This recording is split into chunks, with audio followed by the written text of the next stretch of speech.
Nagsimula ako sa pagbonsai dahil nais ko makita ang tunay na ganda ng isang halaman, hindi lang sa panlabas na anyo, kundi sa proseso niyang kanyang paglago.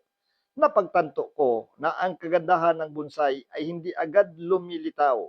Kailangan ito ng tiyaga at pasensya, dalawang bagay na natutunan at patuloy kong pinagyayaman sa bawat araw ng malagaan ko ito.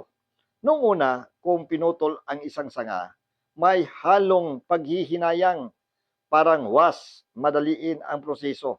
Tulad ng maraming bagay sa buhay, ang tunay na ganda ay unti-unting lumilitaw at ang paghihintay ang siyang nagbibigay saysay sa lahat. Para sa akin, ang pagbubonsai ay hindi lamang isang libangan. Isa itong anyo ng pagninilay, isang buhay na simbolo ng aking pagsusumikap, pagtitiyaga at paniniwala na sa kabila ng mga pagsubok, may kagandahang naghihintay sa dulo. Sa bonsai ko natutunan na ang ganda ay hindi minamadali. Sa bawat putol ng sanga, may paghihinayang pero may pag-asa.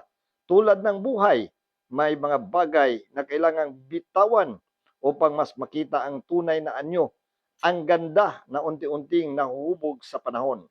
Sa katahimikan ng pag-aalaga, doon ko nakita ang sarili kong paglago. Ang bonsai ay hindi lamang halaman, isa itong paalala na ang tiyaga ay palaging may gantimpala.